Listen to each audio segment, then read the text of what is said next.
예, 대표적인 경우는 뭐예요? 그러니까 법의 지배가 아니라 아까 말씀하신 대로 이 국민들의 감정과 정서, 그 감정과 정서를 강조하는 것은 증오감, 그렇죠? 적대감 이런 것들을 불을 지르는 거잖아요.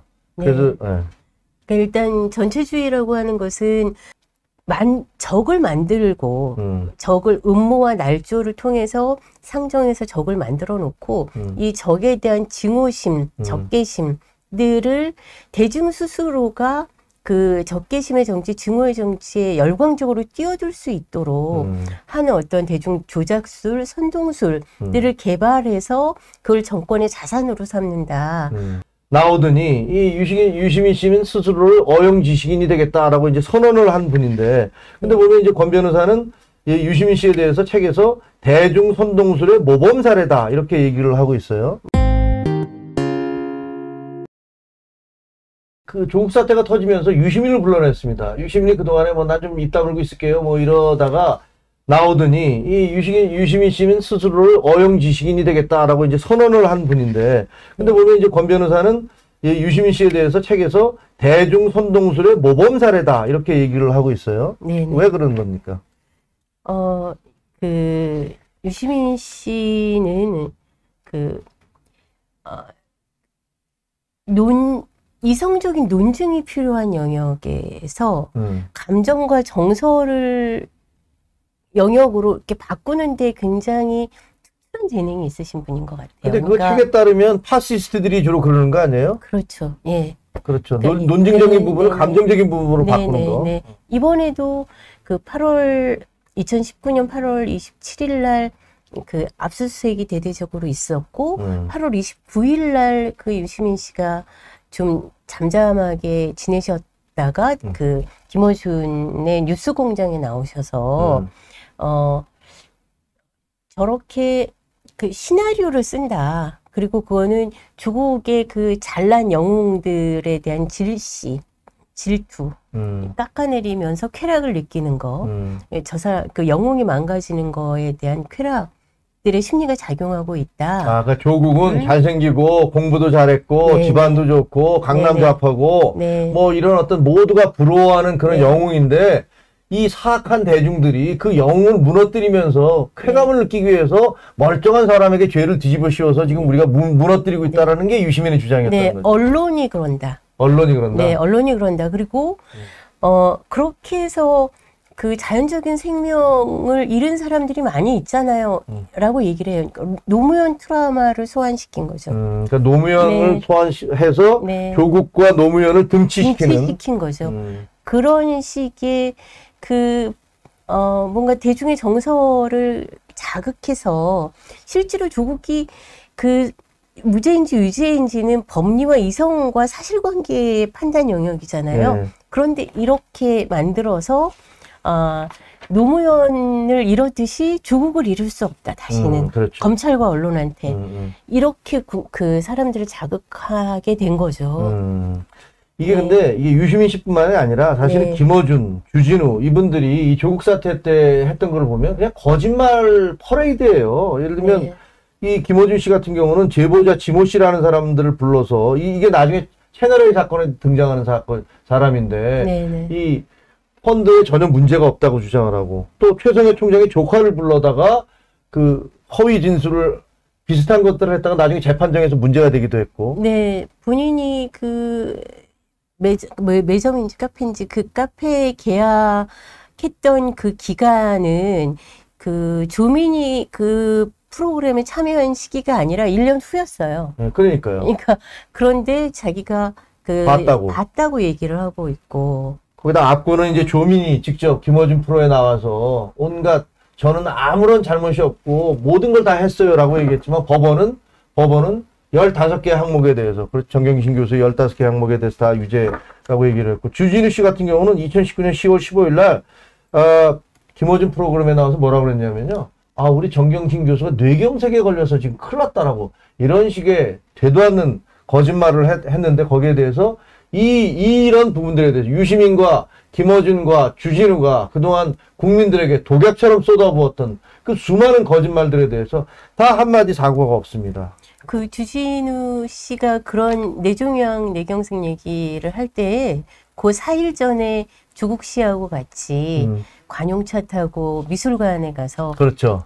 그 대화를 나눴잖아요. 예, 예. 그때 얘기를 들었지 않겠어요? 그러니까 서로 그런 얘기들이 어디서 나왔겠습니까? 그러니까요. 그런 내밀한 그 건강 상태에 대한 얘기들이. 이제 책에 자세한 내용이 있으니까 그 시청자 여러분들 뭐 주변에 많이 소개를 해주시고요. 근데 이 저 권 변호사는 지금 현재 문재인 정부를 파시즘이다라는 걸로 규정을 하는 것 같습니다. 파시즘의 형태를 보이고 있다라고 얘기하는데 한번 설명을 해주세요. 이 정권은 왜 파시스트 정권으로 가고 있는 것이고 네. 일반 파시즘과 일반 전체주의의 그 차이가 뭔지 그 경험을 바탕으로 좀 말씀을 해주시죠. 네, 그러니까 이 파시즘이 보통 이제 그 이탈리아의 나치즘과 파시즘을 구별하는 분도 있고 전체주의와 그 파시즘을 구별하는 분도 있고 굉장히 그 학자들마다 다른데 제가 이 책에서 얘기하고 있었던 중거 틀은 로버트 팩스턴의 그 파시즘 론이거든요. 예, 거기에 나오는 얘기인데 거기서 얘기하고 있는 파시즘의 특질과 또 거기 로버트 팩스턴은 파시즘의 5단계론을 얘기하고 있어요. 그것과 너무나 이 정부가 유사해요. 정말 평행이론처럼 매치가 되는 걸 보고 제 자신도 볼 때마다 깜짝깜짝 놀랐습니다. 예, 대표적인 경우는 뭐예요? 그러니까 법의 지배가 아니라 아까 말씀하신 대로 국민들의 감정과 정서, 그 감정과 정서를 강조하는 것은 증오감, 그렇죠? 적대감 이런 것들을 불을 지르는 거잖아요. 그래서 네. 일단 전체주의라고 하는 것은 우리가 과거에 그 군부 독재 시절에 경험을 했듯이 뭐 국정원이라든가 기무사라든가 이런 그 국가 정보 기관들이 그 표현의 자유, 언론 출판의 자유, 집회 결사의 자유, 뭐 사생활의 자유 이런 거를 침범하잖아요. 국가기관 자체가. 그리고 굉장히 은밀하게 진행이 됩니다. 그리고 국가기관 자체가 스스로 은밀하게 하는 건 그게 불법인 걸 알지 않습니까? 네, 네. 그렇게 억압하고 통제하고 기본권을 침해하는 형태로 진행이 되는 건데, 이제 로버트 팩스턴의 부분에 따르면 이 팩스턴의 파시즘은 그게 아니라 자발적인 거죠. 적을 만들고 적을 음모와 날조를 통해서 상정해서 적을 만들어 놓고 이 적에 대한 증오심, 적개심들을 대중 스스로가 그 적개심의 정치, 증오의 정치에 열광적으로 뛰어들 수 있도록 하는 어떤 대중 조작술, 선동술들을 개발해서 그걸 정권의 자산으로 삼는다라고 하는 것이 그 파시즘과 기존 전체주의, 권위주의 체제와는 굉장히 다르다, 구별된다 이렇게 얘기를 하고 있거든요. 그러니까 문재인 정권도 그런 특질을 드러내고 있고 또 제가 아까 평행이론적인 그 매치가 된다라고 얘기를 했는데요. 책에서는 그래서 파시즘 히틀러 정권의 그 어떤 미니어처 같다 이렇게 표현을 했었습니다. 그러니까 히틀러도 그 1차 대전의 패전과 그 전쟁 배상금, 극심한 인플레이션, 살인적인 인플레이션들을 독일 민족이 열등해서 그런 고통을 당하고 있다, 패했다 이렇게 생각하고 있지 않고 뭔가 공산주의와 유태인 때문에 우리가 지금 이렇게 됐다. 그렇게 됐다 이렇게 주장을 했고 그들에 대한 증오 정치를 정치 프로그마 그러면 하잖아요. 근데 마찬가지로 문재인 정권도 이와 유사한 그 진화 메커니즘을 좀 보였다. 저는 그렇게 생각을 합니다.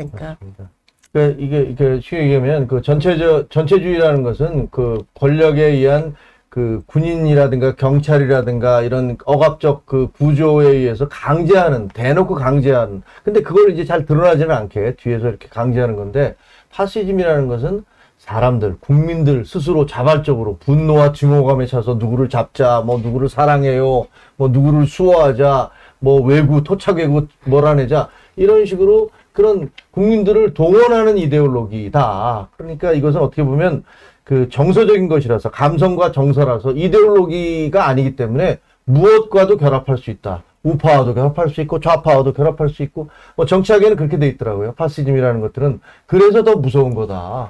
그렇게 얘기를 하고 있는데 자, 뭐 여기서 책에 보면은 파시즘의 카리스마적 지도자는 국민들에게 역사와의 특권적 관계를 약속한다. 문재인도 지지자들에게 촛불혁명 시민이라는 자기를 수여하고 검찰개혁과 언론개혁을 완수할 사명을 부여한다.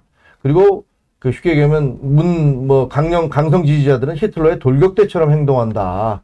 이렇게. 또 공수처법은 문재인 독재를 위한 게슈타법과 유사하다. 뭐 이런 얘기들을 하고 계세요.